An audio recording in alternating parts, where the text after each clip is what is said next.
kebanyakan pemuda itu kayak gitu Pak, protes. Nah, jadi di sini kami tuh mau merubah perspektif mereka kalau sebenarnya hukum itu seru kalau kita dalami dan kita mengerti. Dan lebih baik jadi pemuda yang memberikan kritik tapi sekaligus dengan solusinya. Jadi nggak kritik aja gitu. Betul. Pertanyaan saya, apa judul karya tulismu? Judul karya tulis kami adalah merealisasikan pelajar Kutai Timur yang bebas dari berita palsu, Pak. Hoax ya. Jadi kami angkatnya hoax Pak di sini. Hoax, ya. Cara kalian mengimplementasikannya gimana? Jadi kami sini ada sistem cinta. Cinta ini singkatan dari cermati, investigasi, narasikan, telaah dan apresiasi, Pak. Menurut kalian seperti apa sebagai menggunakan kacamata anak muda ini? Kejaksaan sekarang ini seperti apa sih? Kalau yang saya lihat Pak, tugasnya sudah sangat baik dan bahkan meningkat daripada yang sebelumnya Pak.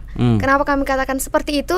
Sebagaimana program yang dikeluarkan oleh Bapak Kajati Agung, Jaksa Agung. Nah, menerapkan program hukuman mati yang selama ini masyarakat tuh berpikir bahwa kok selama ini korupsi nggak ada sih yang dihukum mati. Nah, sekarang kan ada Pak dikeluarkan. Itu program yang kami lihat. Jadi masyarakat pandangannya itu kalau yang saya lihat ya Pak di TikTok tuh yang viral. Nah, ada tuh Pak membahas tentang hukuman mati. Terus waktu SMP saya kelas 8, kelas 2 SMP, saya pernah diajak ke Kejari Kutim. Nah, dari situ saya pengen jadi jaksa karena saya pernah diundang untuk melihat penghancuran barang bukti, Pak. Dan apa di situ itu barang bukti apa waktu itu? Barang bukti miras, Pak. Miras waktu itu. Jadi saya lihat kok kayak seru, Pak. Nah, saya taunya penghancuran barang, saya taunya cuma penuntutan pada saat itu Pak. Setelah saya ikut duta, banyak yang saya tahu ternyata jaksa itu nggak cuma menghancurkan barang bukti, nggak cuma penuntutan, tapi lebih daripada itu Pak.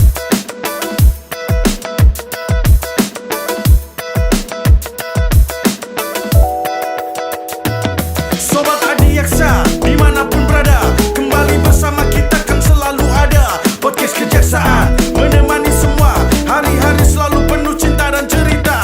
Hai Sobat Adiaksa dimanapun berada, kembali hadir program 2DM. Saya Mumu. Saya Dedi, hadir kembali dengan serba-serbi daerah. Kita datangkan dari Kalimantan Timur. Tetap dari Kalimantan Timur. Tadi bapak-bapaknya, sekarang kita anak-anaknya. Mas, udah gak usah lama-lama. Yuk, perkenalkan diri kalian. Juara 1 atau 2, 3, monggo. Saya silakan. dulu atau Yusuf dulu? Ladies first. Oke, hai. Nama saya Imelda Palimbunga, saya juara 1 Duta Pelajar Sadar Hukum Provinsi Kalimantan Timur tahun 2021. Yeay, keren. Paling bunga. Iya, Paling bunga. Paling bunga ya? Palim. Palim. Saya pikir berarti paling asli bunga. mana? Sukunya dari suku Toraja. apa? Toraja ya. Saya pikir paling harum. Toraja kan Sulsel dong? Iya, Pak. Orang Sulsel. Iya, Sulsel. Tapi ada di Kalimantan Timur. Ada di Kalimantan Timur, lahirnya di Sangatta, Kutai Timur. Kutai Timur itu Nusantara namanya Mas Ded. Ayo, Oke. monggo. Ya, perkenalkan saya Yosua Wijaya Sinaga, juara 1 Duta Pelajar Sadar Hukum tingkat Provinsi Kalimantan Timur dari Kabupaten Kutai Timur. Kutai Timur, suaranya keren banget saudara. Keren banget ini, kayaknya cocok jadi host pengganti kita ini. Betul. Gitu? Kuliah dulu. Kerja. Tapi ya marganya Sinaga loh Mu. Itulah Nusantara. Yang Nusantara. satu dari Betul. mana? Toraja. Toraja. Yang satu dari Sumatera Utara. Tapi tetap kelahirannya di Sumatera Utara atau lahir di Kalimantan Timur. Kalimantan Timur. Berarti keluarga bapak ya dari marga bapak ya. Bapak berarti udah domisili di Kalimantan Timur ya. Benar sekali, Pak. Jadi kamu juga ya? Iya, Pak. Oke. Imelda dan Yosua, Pak. Yosua bukan diopo-opo kan? Makanya panggilnya Sinaga.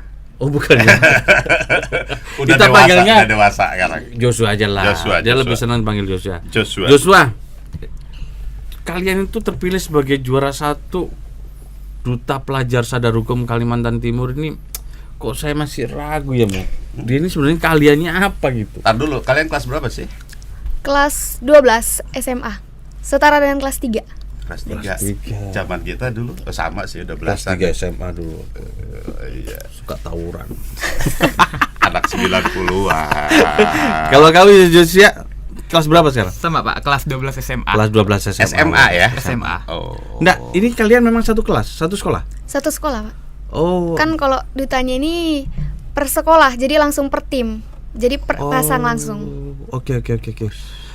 Joshua dan Imelda, apa sih yang membuat kamu tertarik bergabung sebagai duta pelajar itu? Kemarin ikut dalam seleksi itu apa yang melatar belakangi kalian? Apa kalian memang dari apa, kalau sekarang kan A1, A2, A3 apa itu namanya? IPA, Kalau sekarang apa? IPA, Jurusan, IPS, jurusan. ya jurusannya. Dan bahasa. Kamu jurusannya apa? Saya IPS Pak kebetulan. Oh. Jadi Joshua juga? relevan. Saya IPA, Pak. No, ini yang menarik ini. Yang satu IPA, yang satu IPS, ketemu di tengah-tengah jadi IPC. Ini kan duta pelajar khusus, tapi duta pelajar sadar hukum. Nah, Belum dijawab tuh pertanyaannya. Iya. Apa yang melatar belakangi kalian Belakangnya. suka itu? Apa akhirnya mendaftar sebagai ikut minimal. ikut ikut. Saya dulu ya. silakan. Oke, kalau saya sendiri Pak, kemarin kan kebetulan saya itu nggak mendaftar. Saya ditunjuk, awalnya tuh saya ragu-ragu buat ikut kan Pak, soalnya Iya. lagi sibuk-sibuknya organisasi. Iya. Tapi Kamu setelah organisasi apa? OSIS Pak, Oh, OSIS. Iya. Sebagai apa di OSIS? saya sebagai bidang pendidikan dan pelatihan. Oh, nyambung. Oke, terus Jadi lanjut. awalnya saya ragu-ragu, tapi saya dijelasin nih sama pembina saya kalau misalnya nanti ikut duta ini benefitnya banyak kan Pak. Dan saya juga punya prinsip, kalau saya punya kesempatan bagaimanapun caranya harus saya maksimalkan. Nah, maka dari itu saya tertarik untuk ikut duta ini. Dan semenjak saya ikut, awalnya kan seleksi kabupaten tuh Pak ya. Nah, di kabupaten ini saya lihat jurinya ini menarik sekali Pak. Jadi menguras pikiran kami supaya kami bisa mengeluarkan sesuatu itu secara kritis. Dan pertanyaannya itu membuat kami jadi nggak jadi pemuda yang cuma berkomentar, tapi berhasil untuk memberikan solusi juga. Kan kebanyakan pemuda saat ini tuh Pak cuma bisa berkomentar. Protes Iya, doang. protes doang Pak. Jadi kayak setuju tuh. kok pemerintah Kayak sekarang Diki kayak tuh. gini kan Pak. Protes terus dia. Jadi kebanyakan pemuda itu kayak gitu Pak, protes. Nah, jadi di sini kami tuh mau merubah perspektif mereka kalau sebenarnya hukum itu seru kalau kita dalami dan kita mengerti. Nah. Dan lebih baik jadi pemuda yang memberikan kritik tapi sekaligus dengan solusinya. Jadi nggak kritik aja gitu. Betul. Sepintas udah agak lumayan lah, omongnya udah udah kayak narator. Bukan, aku tadi udah pakai stopwatch ini.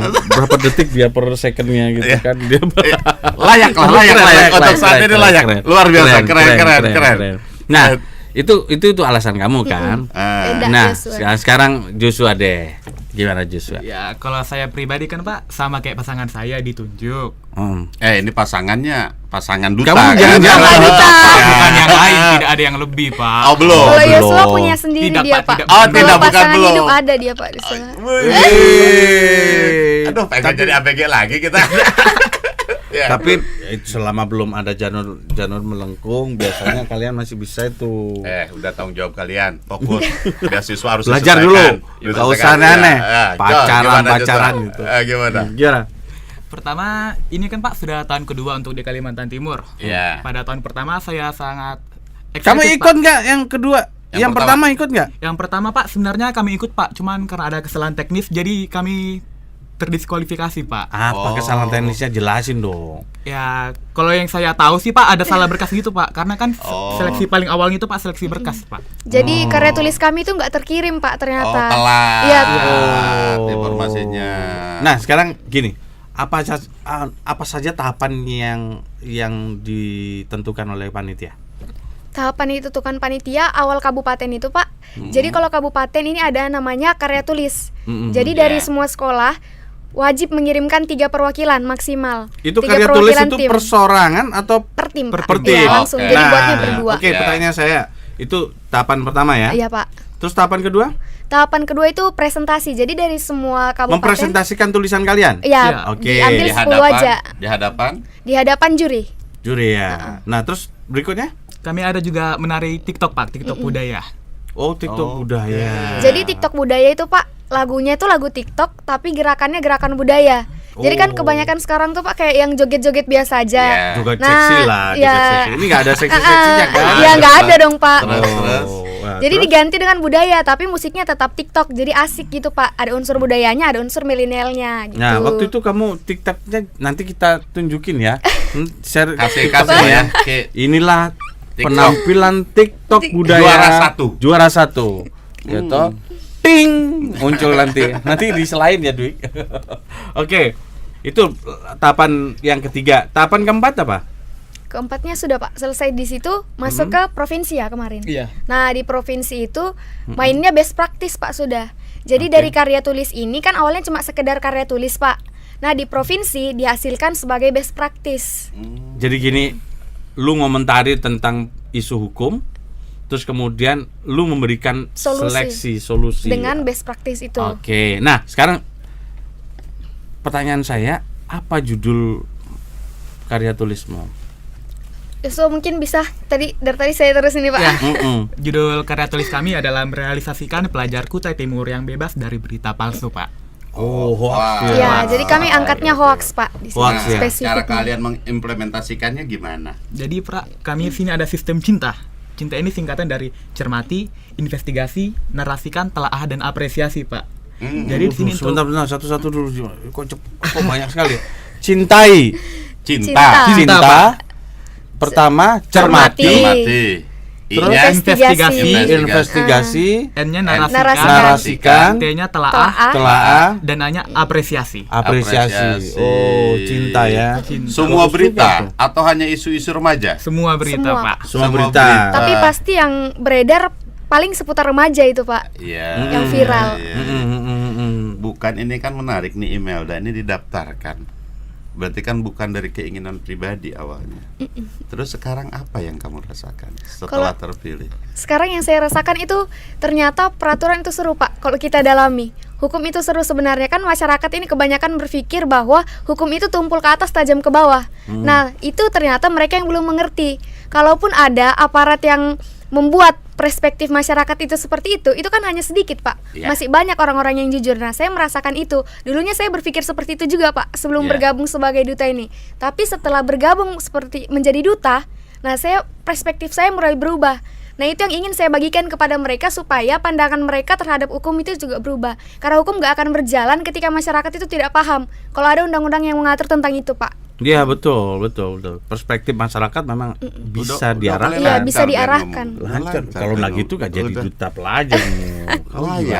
Nah, sekarang gini, karya tulis pasti juga akan mengangkat problematika itu, permasalahan itu. Jadi permasalahan apa yang kamu angkat dari hoax itu sendiri? Pertama, Pak, kita melihat masalah yang ada di kabupaten kami sendiri, Pak. Pada beberapa waktu lalu sebelum ada pandemi, Pak, ada salah satu turnamen futsal, Pak, yang mengikut sertakan sekolah A dan sekolah B ya, Pak. Oke. Jadi di sini di saat sekolah A menang, sekolah B ini, Pak, tidak terima. Jadi mereka membuat narasi jika sekolah A telah mengatur scoring dan sebagainya, Pak. Jadi di sini timbul, Pak, perselisihan antara pelajar yang berujung parah sih, Pak, kalau saya bisa lihat, sampai ada yang kejar-kejaran di jalan, sampai ada yang tawuran. Iya, Pak. Jadi tawuran. Itu Gara-gara hoax. Cuma gara-gara hoax, Pak. Joshua, kamu goyang-goyangnya terlalu asik nih. Kayaknya TikToknya dibawa ke sini. Aduh. Mungkin Yosua bisa diputarin musik aja, Pak, biar sekalian Mengimplementasikan apa yang dibilang cinta. Katanya tim kreatif itu, Pak, jangan goyang-goyang. Ya, saya sampein jangan goyang-goyang ya. Jadi gini, problematikanya itu ya yang diangkat ya. Akhirnya kan dari problematika yang kamu angkat, akhirnya kamu kan bisa merumuskan solusi gitu dalam best practice tentunya. Lah, apa yang kamu lahirkan sebagai best practice-nya? Kalau bahasanya beliau-beliau tadi sih ada bukan proyek perubahan tapi program perubahan. Nah, program perubahannya apa? Kalau dari kami tuh ada 3, Pak. Jadi sistematis. Pertama, kami membuat akun Instagram yang kami beri nama Narkum Remaja. Jadi di Narkum Remaja itu kami membagikan konten-konten yang mengedukasi. Narasi hukum ya? Iya, narasi hukum. Kami membagikan konten mengenai hoax, berita palsu dan hukum yang berlaku di Indonesia. Nah, dari Narkum itu kami juga telah mengadakan sosialisasi. Nah, setelah mengadakan sosialisasi, kami menyediakan bot Telegram. Nah, bot Telegram ini merupakan sistem kelanjutan dari akun Instagram. Kenapa kami katakan seperti itu? Karena ketika nanti masyarakat sudah paham, sudah membaca nih narasi-narasi yang kami bagikan di Instagram, mereka sudah mengetahui apa aja sih ciri-ciri dari berita palsu itu. Nah, masyarakat dapat mengirimkan link dari berita yang terindikasi palsu ke bot Telegram. Nah, nanti kami akan membalas, Pak, karena sistem yang ada di dalam bot tersebut kami yang mengendalikan. Nah, setelah itu kami akan mengecek, apakah berita ini merupakan berita yang benar atau berita palsu. Ketika sudah kami cek, sudah kami pisahkan, kami akan memasukkan ke database kami untuk aplikasi. Nah, aplikasi itu namanya aplikasi Narkum. Oke. Jadi nanti masyarakat itu bisa mengecek, basisnya Pak. Apa Narkum itu sendiri? Basisnya by website atau by aplikasi sistem atau seperti apa? Aplikasi sistem tapi belum diluncurkan ke Play Store, Pak. Karena kemarin kan kami waktunya itu singkat Pak, jadi aplikasinya masih butuh pengembangan. Kalau aplikasi kan buatnya lama tuh ya Pak ya. Kemarin waktu kami cuma 1 bulan. Iya, saya juga nggak ngerti. Makanya saya baru bertanya, itu masyarakat gimana? Sudah bisa melihat? Ya, kita jadi diskusi nih ya. Pengendalian berita hoax itu kan untuk di saat ini ya, pemerintah sudah sangat memperhatikan itu. Artinya kan program-program pemerintah juga sudah banyak sebenarnya. Sudah banyak. Khususnya sudah diakomodir oleh Kementerian Kominfo gitu kan. Lah, pernah nggak sih diskusi dengan teman-teman Kominfo? Karena takutnya gini, aplikasi itu berbenturan dengan programnya, atau sebenarnya sudah ada di Kominfo, teman-teman mungkin bisa mengupgrade sistem yang sudah ada, yang belum dibuat, mungkin bisa diusulin ke Kominfo setempat kan. Lah pernah diskusi nggak dengan Kominfo? Ada komunikasi? Sebelumnya kami belum ada komunikasi Pak. Soalnya kan jangka waktunya kan masih singkat, tapi kan kedepannya pasti kedepan bisa harus kami. Harus dong. Jadi mungkin gini. Sumber informasi hoax itu kan adanya di Kominfo ini. Di Kominfo. Makanya ada logo hoax gitu kan. Nah, yang sudah diluncurkan oleh Kominfo baru diakomodir di Instagram kan gitu kan? Pak, ya, betul. Nah, dari Instagram baru kemudian dimasukkan database-nya Imelda dan si Joshua, baru kemudian dipublish di Telegram kan gitu kan? Nah, minimal legalitasnya kan jelas. Kenapa memilih Telegram? Karena kami lihat sekarang tuh banyak banget Pak yang menggunakan Telegram kaum milenial, terutama dalam menonton film-film, kan bisa dari Telegram tuh Pak. Hati-hati loh, filmnya juga ada iya, banyak. Iya, itu bajakan kan Pak kalau dari Makanya kami mengusahakan untuk membuat bot itu supaya mereka ini dapat membuat Telegram itu lebih bermanfaat Pak. Nggak yang bajakan-bajakan itu yang dipakai. Nah, itu cuma satu aja nih perubahan di diri kalian lah. Kan pemanfaatan ke sekitar itu kan memulai dari diri kalian sendiri. Apa sih yang sudah kalian rasakan dan kalian manfaat nih secara pribadi dulu lah, sejak kalian terpilih menjadi duta pelajar yang sadar hukum. Kalau misalnya secara pribadi dari saya Pak, dari yang paling dasar, sekarang nama saya jadi berubah Pak di sekolah. Jadi nggak biasa kan dipanggil Mel, sekarang dipanggil duta gitu Pak. Kalau misalnya di sekolah. Jadi sekarang sila on seper. Jadi sekarang tuh panggilannya duta Pak, saya sama Yosua. Jadi kalau datang tuh ada duta gitu Pak. Biasanya itu dari panggilan. Atau senang? Sebenarnya kadang kayak malu sih Pak juga. Malunya bukan karena jabatan dutanya Pak, tapi karena teman kami teriak-teriak terus Pak. Itu. Kalau perubahan dari dalam diri saya, yang saya rasa ya pasti dari cara pandang saya terhadap hukum itu pasti berbeda ya Pak, karena sudah mendapatkan arahan dari para juri. Terus dari cara saya berpikir, dari cara saya berkomunikasi itu jauh lebih berubah Pak. Public speaking saya juga lebih meningkat, karena kan mendapatkan arahan bagaimana sih cara berpikir yang baik, berbicara atau menyampaikan apa yang kita pikirkan itu dengan baik Pak. Nah, Imelda ini mewakili karakter Sulsel memang. Jadi Sulsel itu terkenal hebat bernarasi, narator, orator. Nah itu, jadi asal jangan jadi provokator. Enggak, itu. Ini keren. Enggak apa-apa, provokator yang baik, yang positif. Bagus. Kalau bagi saya yang pernah bertugas di Sulsel sudah tahu betul gitu karakter dan kemampuan teman-teman ini. Kamu membawa nuansa Sulsel gitu kan. Nuansa Sulsel tapi itu kamu tularkan. Jadi gini, ada hal besar sebenarnya kalau sebagai duta pelajar itu yang harus dipahami, bahwa bukan hanya merubah diri sendiri itu, tapi harus mampu memberikan nuansa perubahan kepada orang lain.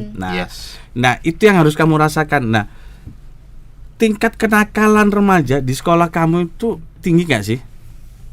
Kalau di sekolah kami sih Pak, kalau tingkat kenakalan enggak Pak, enggak tinggi. Enggak karena tinggi ya? Kalau di kabupaten kami tinggi Pak, tapi kalau di sekolah kami sendiri tidak Pak, karena dari seleksi masuknya aja tuh sulit Pak kalau di sekolah kami, karena sekolah favorit ya? Favorit. Jadi seleksinya itu ketat sekali Pak untuk masuk ke dalam. Jadi nggak ada geng-geng lagi di situ? Nggak ada Pak kalau di sekolah kami ya. Joshua nggak pernah tawuran? Enggak lah Pak. Enggak. Saya menghentikan tawurannya Pak. Udah mulai kan mereka. Ya, yang ada perubahan pada diri kalian ya. Ya, jadi perubahan itu memang mendasar ya. Artinya memang. Betul. Nah, sekarang tugas berat kan menanti kalian nih. Kalian harus mampu memberikan aura perubahan, baik untuk sekolah maupun untuk masyarakat khususnya kan. Nah, ke depan kan kamu harus jadi duta, benar-benar sebagai duta. Yang namanya duta itu mewakili gitu loh. Mewakili pelajar dalam membangun kesadaran hukum masyarakat gitu kan. Minimal jadi contoh kan. Nah, Nah, ke depan ini program selanjutnya untuk kalian berdua apa sih? Kalau kami program yang sudah kami rancang sosialisasi 3.0 Pak. Apa itu? Karena kami kan sudah ada sosialisasi pertama 2.0, sosialisasi kedua 2.0 dan yang ketiga ini 3.0 Pak. Jadi kami masih mencari tema-tema nih Pak, apa sih yang paling viral di mereka, di kalangan mereka, yang mereka tuh salah beranggapan tentang itu, yang berhubungan dengan hukum. Nah, ceritanya itu yang akan kami angkat setelah kami kembali ke sana Pak. Kan ini masih di sini ya Pak, jadi belum bisa mengadakan sosialisasinya. Sambil kami mencari-cari apa sih yang mereka butuhkan sekarang. Gitu Pak. Sekarang gini, Joshua, kamu lihat nggak sih banyak program-program yang sudah dibangun oleh kejaksaan tentunya, ya kan? Seperti ada podcast segala macam ini. Nah, kalian tahu nggak sih program-program apa saja yang sudah dibangun oleh kejaksaan, khususnya terhadap pembangunan hukum di Indonesia? Aku mau ngetes nih, bukan ngetes sebenarnya. Ingin tahu kalian pemerhati hukum nggak sih sebenarnya? Kalian kenal nggak dengan program restoratif justice mungkin? Kenal Pak. Nah, coba jelasin restoratif justice seperti apa? Jadi restoratif justice ini adalah proses keadilan dengan mempertemukan terdakwa dan korban Pak, di mana lebih menitik terangkan pada kekeluargaan Pak. Jadi di sini pernah Pak kejadiannya di Garut, seorang bapak mencuri ponsel untuk uang sekolah anaknya Pak. Di sini bapak Kejari setempat malah menghentikan penuntutan Pak, dan malah memberikan sejumlah uang Pak pembinaan untuk bapaknya Pak. Jadi kita bisa lihat di sini Pak bahwa proses penegakan hukum tidak hanya menitik beratkan pada keadilan, tapi juga mempertimbangkan rasa kemanusiaan Pak. Jadi menurut kamu program itu bermanfaat nggak buat masyarakat? Sangat bermanfaat Pak, apalagi dengan masyarakat yang ekonomi menengah ke bawah Pak, di masa pandemi seperti sekarang ini sangat berdampak Pak. Iya Pak, program itu juga sangat dibutuhkan Pak. Karena kan kadang tuh masyarakat melakukan kesalahan dan pelanggaran itu bukan karena mereka sengaja dan mereka mau, tapi karena kebutuhan hidup. Karena keadaannya itu Pak yang memaksa mereka. Dan mereka juga sebenarnya takut untuk melakukan itu. Kayak gitu, dan bukan Pak. hanya itu saja loh Iya, ya, karena RJ itu bukan hanya itu saja. Kemarin juga di Aceh juga mempertemukan keluarga yang terpecah, ya toh? Itu kan ada kriteria RJ itu. Jadi banyak sekali manfaat RJ. Nah, terus program apa lagi yang kalian tahu? Seperti gini nih, kejaksaan capaian kinerjanya seperti apa sih? Aku mau lihat kalian paham nggak itu kinerja kejaksaan? Kejaksaan mana nih, Pak? Kejaksaan RI dong. Jangan Kejati Kaltim. Keseluruhan seperti capaian kinerja bidang Pitsus gitu. Menurut kalian seperti apa sebagai menggunakan kacamata anak muda ini? Kejaksaan sekarang ini seperti apa sih? Kalau yang saya lihat Pak, tugasnya sudah sangat baik dan bahkan meningkat daripada yang sebelumnya Pak. Kenapa kami katakan seperti itu? Sebagaimana program yang dikeluarkan oleh Bapak Kejati Agung, Jaksa Agung. Nah, menerapkan program hukuman mati yang selama ini masyarakat tuh berpikir bahwa kok selama ini korupsi nggak ada sih yang dihukum mati. Nah, sekarang kan ada Pak dikeluarkan. Itu program yang kami lihat. Jadi masyarakat pandangannya itu, kalau yang saya lihat ya Pak di TikTok tuh yang viral. Nah, ada tuh Pak membahas tentang hukuman mati. Terus ada yang salah satu komen, oh sekarang udah ada kok Pak Kejaksaan Agung mengeluarkan program hukuman mati untuk kasus tersebut. Sudah ada. Bukan program sebenarnya, mengimplementasikan. Iya, mengimplementasikan. Ini kan suara-suara anak muda. Iya, Pak. Jadi kalian seneng gitu kalau koruptor dihukum mati itu. Kalau yang kalau memang sesuai undang-undang, kalau memang harus dihukum Pak. Karena kan ada diatur di undang-undang dalam keadaan tertentu kan Pak. Terus merugikan negara dalam jumlah yang besar harus dihukum mati. Kalau memang harus ya harus Pak dihukum mati. Seperti itu Pak. Yang ngomong. Anak muda yang ngomong. Bukan. Kita kan cuma ngomporin doang. Kalian kan kelas 12 nih. Iya Pak. Program kalian banyak, sekolah juga kalian menghadapi ujian. Terganggu nggak sih? Ya sebenarnya terganggu sih Pak, tapi kan yang menjalani kami, berarti kami harus bisa membagi waktu itu. Nah seperti kami mengadakan sosialisasi, tidak mungkin kan Pak kami melaksanakan samaan sama pada saat kami ujian. Pasti kami setelah ujian baru kami laksanakan Pak. Jadi pintar-pintarnya membagi waktu Pak supaya tidak terganggu. Korupsi sekarang di Indonesia ini kan kemarin Pak Jokowi juga sudah sampaikan dalam darurat hari korupsi. Iya darurat korupsi kan gitu kan. Dan Pak Jokowi membanggakan kejaksaan loh. Iya Pak. Kita tuh senang. Minimal mereka itu senang baca. Iya. Senang Dulu beberapa puluh tahun yang lalu, kalau ada anak kecil itu ditanya, kalau besar jadi apa? Ya disebut kalau nggak dokter, tentara, polisi. Gitu. Masih mereka yang kecil-kecil belum tahu itu jaksa itu apa. Nah, kita berharap nanti anak muda udah paham kejaksaan, udah tahu tugas dan fungsi kejaksaan. Nanti banyak anak-anak kecil yang berebut untuk jadi jaksa gitu kan gitu. Nah sekarang kalian aja kena jaksa dari kapan sih? Ayo kena jaksa aja dari kapan? Enggak, pertanyaan saya bukan itu. Pingin jadi jaksa nggak sih kalian? Kalau saya memang kepingin Pak. Kepingin, oke. Joshua? Kalau saya sih Pak masih 50-50 Masih Pak. 50-50. Sekarang kena jaksa itu kapan sih? Oh jaksa itu ini loh, punya tanggung jawabnya ini loh, sejak kapan? Kalau saya tuh waktu SMP Pak, karena waktu SMP saya kelas 8, kelas 2 SMP, saya pernah diajak ke Kejari Kutim. Nah dari situ saya pengen jadi jaksa karena saya pernah diundang untuk melihat penghancuran barang bukti Pak. Dan apa itu barang bukti apa waktu itu? Barang bukti miras Pak. Miras waktu itu. Jadi saya lihat kok kayak seru Pak. Nah, saya taunya penghancuran barang, saya taunya cuma penuntutan. Pada saat itu Pak, setelah saya ikut duta, banyak yang saya tahu ternyata tugas jaksa itu nggak cuma menghancurkan barang bukti, nggak cuma penuntutan, tapi lebih daripada itu Pak. Ruang lingkupnya luas. Perkara korupsi. Jadi jaksa ternyata ikut dari awal sampai akhir ternyata Pak jaksa itu. Semua di situ kewenangan aparat penegak hukum dari awal sampai akhir jaksa ada di situ. Dan saya titipkan ke kalian, apabila menjalankan tugas sebagai duta pelajar sadar hukum, sisipkan juga itu promosiin kejaksaan supaya anak-anak itu nanti itu, Pak.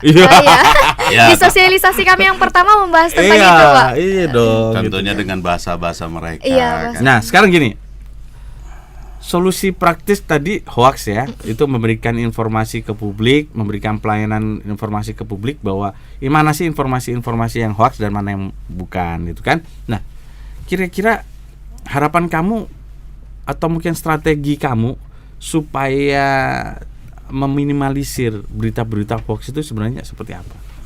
Sebenarnya yang hal paling mendasar itu memberikan kepada mereka pemahaman Pak. Ciri-ciri hoax itu seperti apa? Kan sekarang ini ada 4 ciri-ciri hoax yang paling utama Pak. Yang pertama itu isi tidak sesuai dengan judul. Judul yang kedua selalu menimbulkan kecemasan dan kekhawatiran serta permusuhan. Yang ketiga itu tidak ada sumber yang jelas yang dapat dimintai pertanggungjawaban Pak.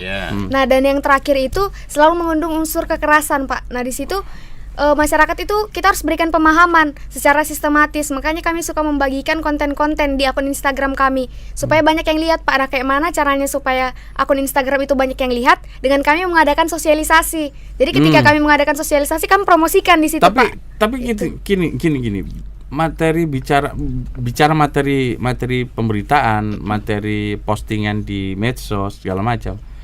Kalau nggak mengandung hal-hal yang menarik untuk diposting, jarang yang lihat loh.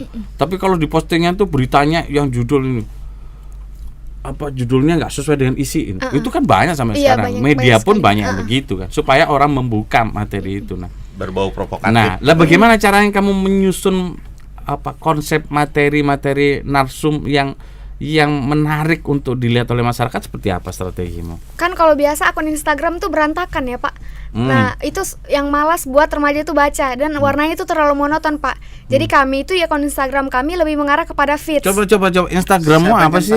Narkum remaja Pak. Narkum remaja. Oke, nanti kita buka dicek, Pak, ya. Jadi isinya itu warna-warnanya juga warna-warna yang sesuai pemuda sekarang Pak. Remaja sekarang kayak warna-warna pastel. Kan biasanya tuh warna-warna yang dipakai akun Instagram lain itu Pak kayak warna-warna tua Pak, yang warna tua. Jadi remaja tuh lihat Pak bukan kayak gitu. Pas gak lihat tuanya itu kesampean loh Mas. Kesampean loh Mas. Yang Instagram kita itu tua pemuda ya. Kayaknya kan sih kebanyakan Pak, nggak semua. Nah kami berusaha untuk supaya bagaimana mereka pas lihat akun Instagram kami itu nyaman Pak di situ. Jadi bagaimanapun kami konsep feeds-nya itu semenarik mungkin. Jadi nggak cuma tulisan-tulisan, tapi di situ ada kayak gambar-gambar Pak. Tuh, sobat, khususnya teman-teman pengelola medsos Kejaksaan RI itu, masa kalah sama ini sama si Imelda gitu. Udah paham. Jadi, ya betul. Memang gini, konsep Puspenkun dalam mengembangkan pengelolaan medsos itu sudah memperhatikan hal tersebut. Nanti Imelda juga bisa lihat Instagram Kejaksaan RI kan. Ya minimal ada masukan-masukan lah dari kaula-kaula muda lah ini. Iya, jadi isu-isu terkini di masyarakat khususnya, artinya gini. Dan tidak kalah penting membangun interaksi antara pengguna dan pengelola medsos itu sendiri. Jadi kadang kalau ada komen-komen yang negatif atau menjadi pola komunikasi itu menjadi tidak dinamis antara pengguna dengan pengelola, itu harus kita berani ambil sikap untuk tetap terbuka loh.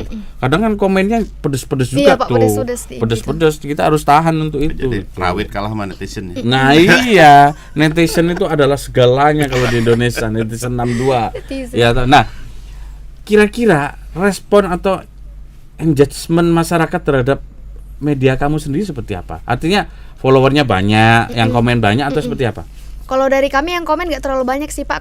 Tapi kalau misalnya like itu lumayan. Dan kami juga sering membagikan question box Pak di akun Instagram. Karena satu yang membuat akun itu menarik kalau aktif Pak. Kalau yang diposting hanya sekedar yang penting-pentingnya aja, ya itu kan juga mereka tuh malas juga lihat Pak. Jadi kayak ada games di akun Instagram itu. Jadi kami membuka question box mereka ini, pendapat mereka tentang hukum itu seperti apa. Terus kami bacain Pak, setidaknya mereka berani berpendapat dulu. Apalagi giveaway private, ya. Iya Pak.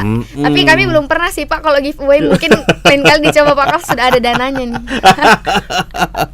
Lah, dan itu silakan loh kalau kamu nanti ke depan itu followersnya banyak, terus kemudian bisa menerima endorsement, nggak apa-apa, itu kan pribadimu.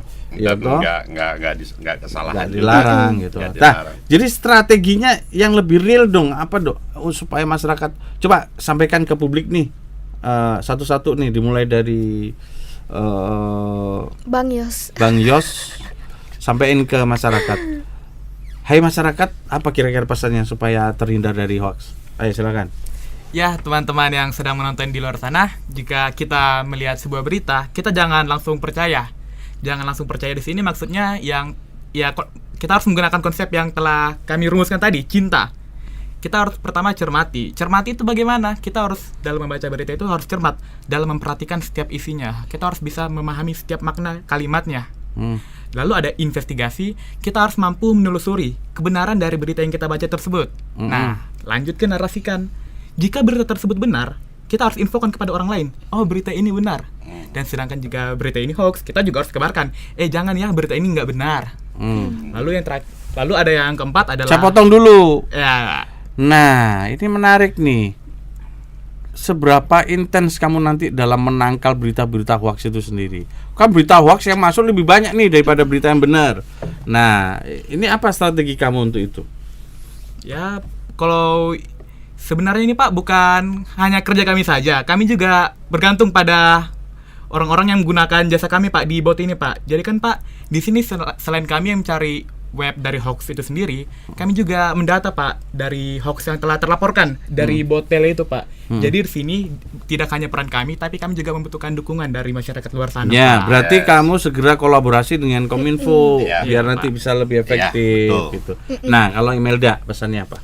Kalau saya kan sekarang sudah dijelasin nih Pak sama Yosua yang dari tadi. Nah, saya di sini mau promosikan Pak akun Instagram kami. Boleh ya Pak? Boleh. Sekalian ya. Iya. Boleh cuy, boleh. Nanti di follow back kok. Kita follow back. Kamu nanti follow Kejaksaan, kita follow back. Siap, Pak. Siap Pak. Dan Oke, jangan lupa strategi jitunya juga, setiap postingan lu kamu mention kami. Iya Pak, benar. Ya toh. Kalau menarik kita hashtag. Ya toh, silakan ya. Oke. Ya. Oke, buat sahabat Sadar Hukum yang lagi nonton kami di podcast ini, yang belum tahu nih bagaimana sih ciri-ciri dari berita palsu itu, bisa memfollow akun Instagram kami yang kami beri nama narkum.remaja. Jadi bisa dicek di akun Instagram kalian masing-masing. Mungkin kalau ada yang mau follow Instagram kami nih boleh juga ya Pak? Iya boleh. Dan bagi followers Instagram Narkum ya. Nah, bagi kalian followers Instagram Narkum, jangan lupa follow juga Instagram Kejaksaan RI. Oke. Kejaksaan RI. Iya, Kejaksaan RI. Paling penting buat di-follow. Ya, jadi nanti berita-berita yang kami posting. Wajib juga dong Narkum nanti juga repost gitu ya. Ya, karena sebagai salah satu sumber informasi yang akurat gitu kan. Ini udah kembali ke mereka nih. Kalian kan nih udah kepilih juara 1. Tentunya beasiswa sudah menanti. Sudah bukan menanti, sudah di tangan. Sudah di tangan, ya. Kuliah hukum. Sudah siap. Kalau saya memang mau ambil hukum Pak. Ini sesuai nih. Saya masih 50-50 Pak. Oh, jadi itu bisa diambil atau tidak itu? Iya Pak. Oh gitu. Ya berarti siap-siap kehilangan hak beasiswa gitu. Siap. Ya nggak apa-apa, tapi Yang itu penting- harus bergantung keinginan kamu sendiri. Ya, ya, toh. jadi Dan pasangan. sebenarnya kamu pengennya jadi apa sih Joshua? Sebenarnya pengen jadi dokter sih Pak. Oh, dokter. biasa. Emang ada bakat kalau jadi Kebanyakan. dokter? Kalau bakat sih Pak, Udah pernah beda kata nggak sih oh kamu? enggak sih Pak. Saya patokannya sih Pak, karena saya kan anak IPA Pak. IPA. Saya kebetulan kemarin juga ikut KSN Pak, bidang kimia. Oh, menang? Untuk di provinsi juara 1 Pak. Luar Oh juara biasa. satu ya, Keren, mudah-mudahan ya. keren. Semoga Apapun keinginanmu, dapat cita-citamu terwujud, yang terbaik, gitu kan. yang minimal kalaupun dokter yang sadar hukum. Ya, Iya, betul sekali, benar. Pak. Itu Benar, yang Pak. cakep. supaya nggak terjadi malpraktek. Malpraktek. Keren. Ya, pokoknya apapun cita-cita kalian itu yang terbaik buat kalian. Hei, kalian Apa? berdua yang asik-asik ini, terima kasih ya sudah hadir di podcast Kejaksaan RI. Walaupun bahasanya kurang nyambung Iya, nggak Iya. dengan apa-apa. perselisihan Yo, jangan ngomong yo. usia. Iya. Kita jadi bingung. Enggak, kalau gua enggak. Aji. Allah aja kalian. Ya sudahlah. Ya sudah lah. Thank you ya. Selamat Siap. untuk kalian berdua. Mudah-mudahan amanah dan apapun tugas kalian ke depan menjadi tantangan buat kalian untuk bisa lebih baik. di masa Tentunya mendatang. bermanfaat buat diri kalian dan Dan- lingkungan, keluarga terutama. Dan seandainya nanti beasiswa itu benar-benar dimanfaatkan oleh teman-teman, oleh kalian berdua, pergunakan sebaik mungkin, belajar dengan giat, cepat selesainya supaya negara nggak rugi. Betul. Karena yang biayanya negara ini. Iya, Iya, Iya, tapi toh? kan minimal buat mereka sendiri dan manfaatnya mereka yang rasakan sendiri. Ya. Thank you. sudah hadir. Hati-hati sampai di sana. Balik Terus lagi. berkarya untuk negeri, ya. Kapan Siap, balik Pak, ke siap. Kaltim? Besok. Rencana Rabu Pak. Oh, Rabu. Rabu ya. Iya. Besok Oke. mau jalan-jalan dulu Pak. Jaga kesehatan. Gak apa-apa. Salamnya buat teman-teman semua Salam ya. buat sana ya. Salam Kita nanti hangat. setelah ini masih ada 2 lagi nih teman-teman kalian yang juara 2 dan juara 3 ya. Ya. Oke. Sip. Oke. Thank you ya. Sehat Salam sehat selalu. untuk semua. Sehat.